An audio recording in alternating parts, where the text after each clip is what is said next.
Hola, ¿cómo están?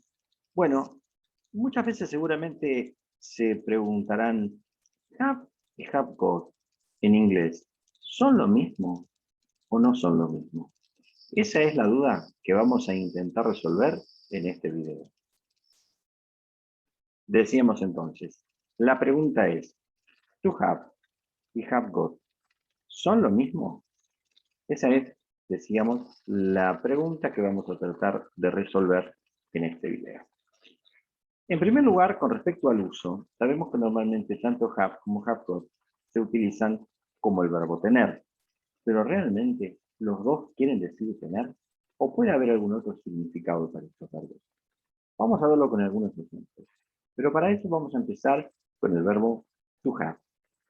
Y el primer significado de have, y el que más o menos todos conocemos, es el de tener, como por ejemplo en la frase have a car.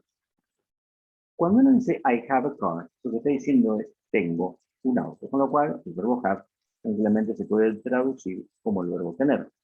Pero tenemos otros usos también de have, como por ejemplo cuando hablamos de las comidas del día. Esta imagen que ven es un English breakfast o un desayuno inglés. Cuando uno dice yo desayuno a tal hora de la mañana, la frase que utiliza es have breakfast, que está compuesta por dos palabras. La palabra breakfast, que significa desayuno, y el verbo have, que en este caso no significa tener, sino tomar. Tomar, pero no en el sentido de beber, sino en el sentido de ingerir. Tomar el desayuno.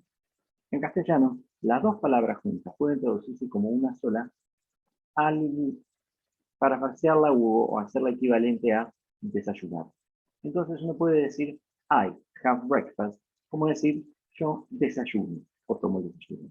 Lo mismo sucede con have lunch. Lunch, almuerzo. Have, tomar el almuerzo. Combinadas, me dan el verbo almorzar. I have lunch at 1, puedo decir, por ejemplo. También lo puedo decir con la palabra tea, la tercera comida del día, merienda, y decir I have tea, tomo la merienda, o tomo el té, que en este caso son sinónimos, pero no como la sustancia té, sino como la comida, merienda, la hora del té. Y lo mismo sucede con dinner. Entonces puedo decir I have dinner at 10. ¿Sí? De esta forma estaré diciendo yo ceno a las 10 o tomo la cena a las 10 y no tengo la cena a las 10. Todavía tenemos un uso más de la palabra have, que es cuando uno, por ejemplo, está yendo a algún lugar de esparcimiento, ¿sí? Y dice, la paso bien. Por ejemplo, esta gente parece estar pasándola bien. Entonces, cuando voy al teatro, la paso bien. When I go to the theater, I have a good time. Y en este caso, have a good time no se traduce como tener un buen tiempo, sino como pasarla bien. No hay una traducción literal. Hay gente que la pasa muy bien, entonces dice, I have a great time. Pero si alguno de estos músicos no está tocando demasiado bien su instrumento, no la pueden pasar demasiado bien y la pueden pasar mal. Entonces la frase sería, I have a bad time every time a musician doesn't play in tune. ¿Sí? O la paso mal cada vez que un músico no toca afinadamente. Nos queda todavía un uso de la palabra have, que es cuando hago que alguien más haga algo por mí. Por ejemplo, cortarme el pelo, que es algo que no puedo hacer yo mismo, a menos que tenga cierta máquina que me lo permita. Entonces voy a pedirle a alguien que lo haga por mí. Y lo que digo es, I have my hair cut. Por ejemplo, una vez al mes. Y puedo decir, I have my hair cut every month. O hago que me corten el pelo una vez al mes. Y no digo, tengo mi pelo corto, sino hago que alguien me corte el cabello. Puedo decir lo mismo, por ejemplo, cuando hago que alguien revise mi auto. Y digo, I have my car checked every month. ¿Sí? Este es un uso del have un poquito más elaborado. ¿Qué pasa con have got? Con have got vamos a decir la frase I have got a car. Y en este caso, have y have got representan lo mismo, posesiones. Cuando digo I have got a car, tengo un auto, puedo decir que have y have got son sinónimos, pero cuando me refiero a pertenencia, I have a car o I have got a car. La diferencia más grande que tenemos entre have y have got es en su conjugación. Y esto es lo que vamos a ver a continuación. ¿De qué manera conjugo have y have got? Y veremos ahí cuáles son las diferencias. Tomemos este ejemplo que habíamos dicho de tener un auto. Si quisiera decir tengo un auto, entonces la frase es I have a car. Pero acá tenemos el uso de have sin el got. Y esto es un dato importante. No tiene el got. Al no tener el got, a la hora de negar, no voy a necesitar el auxiliar que utilizo para todos los verbos. Es el auxiliar do negado. Entonces, le agrego el auxiliar don't para hacer la negación y la frase que me queda es I don't have a car.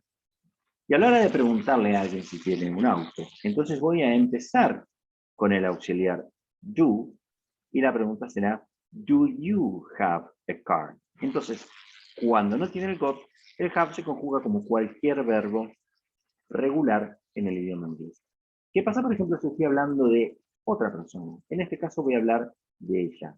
Para decir que ella tiene un auto, la frase que voy a usar es she has a car, donde have va a tener una variante en su final, que es el transformarse en has, agrega una S, y omite una parte de su forma, la D final desaparece. Bien, cuando voy a negar, voy a necesitar nuevamente el auxiliar, pero esta vez el auxiliar va a ser doesn't.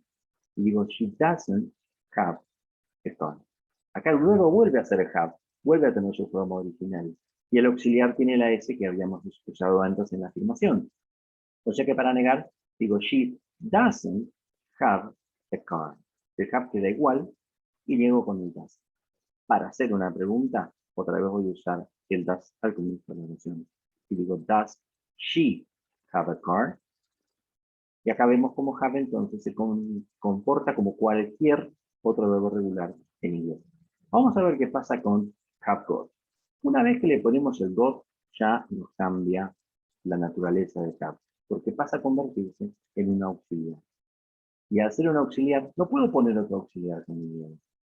Entonces, al decir tengo un auto, I have got a car, estoy usando un verbo que está en afirmativo y el have es el auxiliar que necesito para el got. Para negar esto, voy a negar directamente el auxiliar. I haven't got a car. Porque lo que estoy negando es el auxiliar. Ya no necesito otro auxiliar. Niego directamente. Y para hacer la pregunta, pongo el have en la parte de adelante de la oración y la pregunta se convierte en have you got a car? Have you got a car? Al ser have un auxiliar, no necesito ponerle un do adelante como pasaba con el have. Entonces, la clave está en si el have tiene got o no tiene got. Vamos a ver qué pasa si hablo de otra persona. En este caso de hablar de un he y decir que él tiene un auto. En el afirmativo, el have va a volver a cambiar a has. He has got car. Pero en el negativo no voy a negar con el doesn't, como hacía antes, sino que voy a poner la negación en el auxiliar have. Y se va a convertir en he hasn't got a car. Y al hacer la pregunta, el has va a ir en primer lugar y la frase va a ser has he got a car. O sea, que si a have y a have got, si bien les pasa lo mismo, que cambian por has, al tener el got, no necesito el auxiliar don't o el doesn't, sino que directamente niego ese have o ese has porque ya está el got. Esta es la diferencia más importante que hay entre ambos, y que hay que tener en cuenta a la hora de pensar en cómo los voy a conjugar. O sea, que ya al comienzo nos preguntábamos si tu have y have got eran lo mismo, ahora ya sabemos que tu have y have got no son lo mismo. Espero que les haya quedado claro y nos vemos en el próximo video.